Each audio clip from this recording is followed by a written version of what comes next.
Y vámonos con Gabriela Martínez, que se encuentra allá en Estados Unidos, pero que nos trae un reporte importante sobre un caso que desde Revolución Púrpura ellas abordaron, Ale Guerra, Selene Reynoso y Gabriela Martínez, y que le estaremos dando seguimiento. El caso de Karen, una joven quien denunció a un profesor de la Universidad Pedagógica Nacional Campus Tijuana por temas de abuso, de acoso, de hostigamiento sexual. ¿Cómo estás, Gaby? Buen día.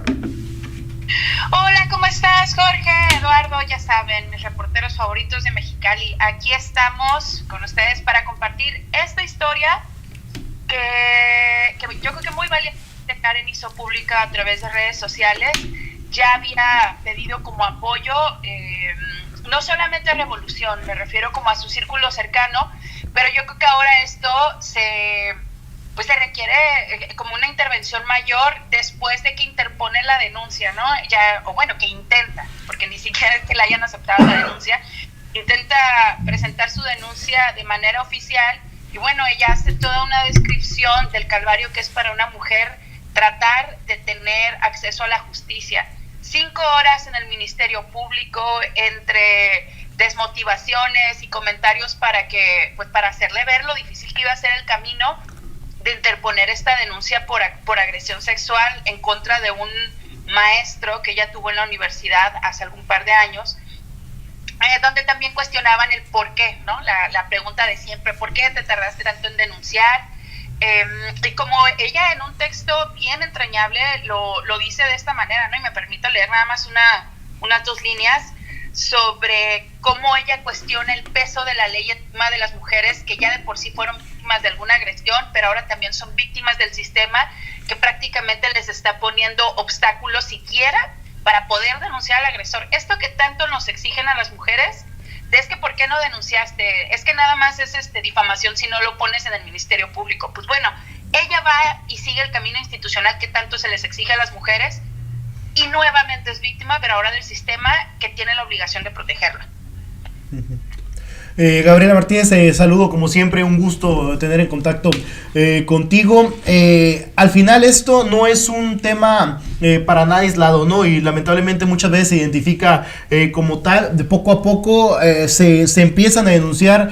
Ahora sí que cuestiones que antes no se identificaban como una problemática, ¿no? Casos que a lo mejor algunas mujeres en preparatoria, en secundaria, en universidad, hoy en día se dan cuenta que eran acoso, o que eran hostigamiento, que eran agresión sexual, que antes se minimizaron y ahora se identifican como tal. Esto, más allá de una cuestión de revanchismo muchos años después, es la falta de conocimiento que teníamos sobre estos problemas, ¿no? Por eso es importante empezar a visibilizarlos a partir de ahora. Claro, y qué bueno que lo mencionas, Eduardo, porque tocas un tema bien importante que ella misma explica en el texto, y también cuando tuve oportunidad de conversar con ella ella explica, bueno, o sea, en esta jerarquía de poder donde yo era la estudiante y él era el maestro, y se lo dije ayer a Jorge, ¿no? Irónicamente, el maestro acusado de acoso era el encargado de impartir la materia de género y educación. Uf. Ironía de la vida. Y ella decía, ¿por qué no denuncié? Pues porque una de las represalias, o de alguna manera que ella percibe de esta manera, está relacionada con, se tardaron 9 años en poderle dar su documento para egresar, a pesar de no haber tenido ella como algún problema, ni reprobado materias, etcétera. ¿Por qué?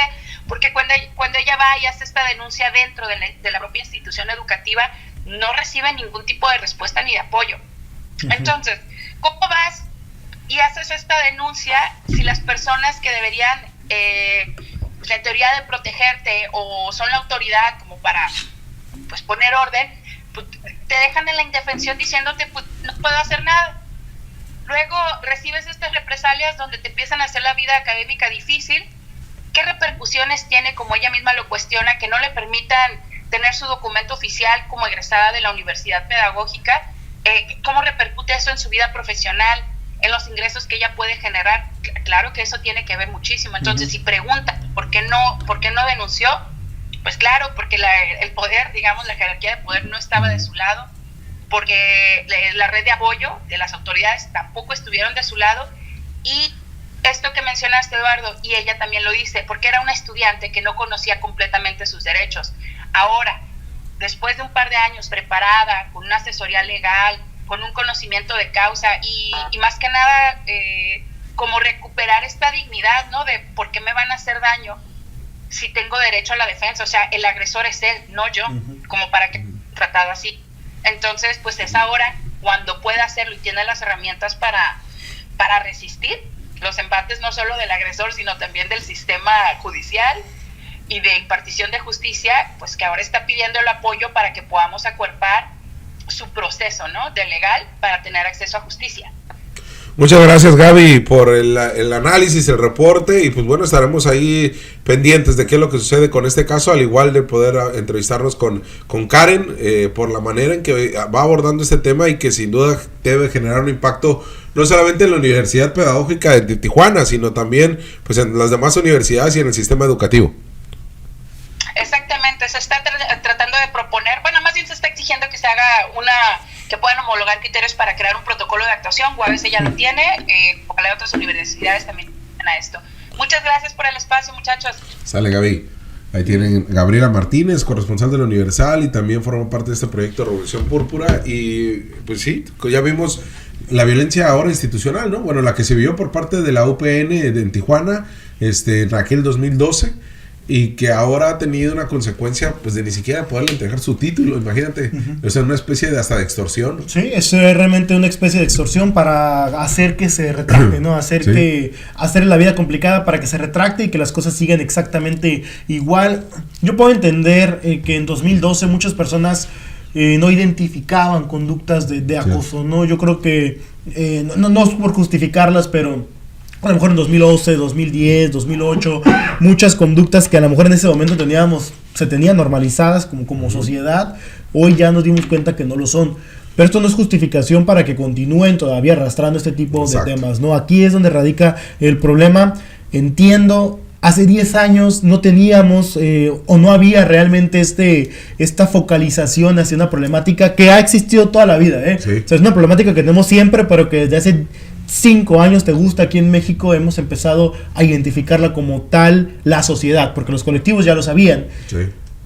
Ahora es momento de empezar a rectificar esas conductas. Sí, y sancionar a los responsables, ¿no? En este caso, imagínense, era el maestro de género y educación de la UPN, ¿sí? O sea, ¿en dónde te metiste, no? Y pasa en las mismas universidades, en la UABC, sin duda, lo ha denunciado el propio Daniel Valdés, el rezago que se tiene en atención a temas de acoso, la no sanción a los propios docentes, que solamente se les mueve de lugar, pareciera la Iglesia Católica, ¿no? Con los padres y curas pederastas. Sí, necesitamos spotlight para que los exhiban. Sí, no, es increíble lo que Oye, y lo único bueno es que la UABC ya está empezando a identificar el problema. Sí. Faltan el resto de las universidades y el resto del sector educativo, porque faltaría ver qué van a hacer las preparatorias. Covach ya dio algunos avances en esa materia, pero las demás preparatorias no lo hicieron. Pero también en secundarias y en primarias yo creo que tienen que hacer todavía esfuerzos mucho más grandes, porque sobre todo los menores de edad, sobre todo en las primarias, es mucho más difícil que de repente se generen denuncias por parte de las víctimas, ¿no? Lo vimos en el caso de Leona Vicario, 15 casos, 14 casos antes de que se dieran cuenta, falló un protocolo y no pueden responsabilizar a los menores porque no les hayan dicho una cuestión como esta, bajo ninguna circunstancia. Entonces, aquí es el tema nuevamente: protocolos en la escuela, en los sectores educativos, públicos y privados, porque en las privadas a veces creen que ellos no necesitan ser responsables de muchos temas de esta naturaleza. Urge que haya estos protocolos para evitar y para sancionar las conductas.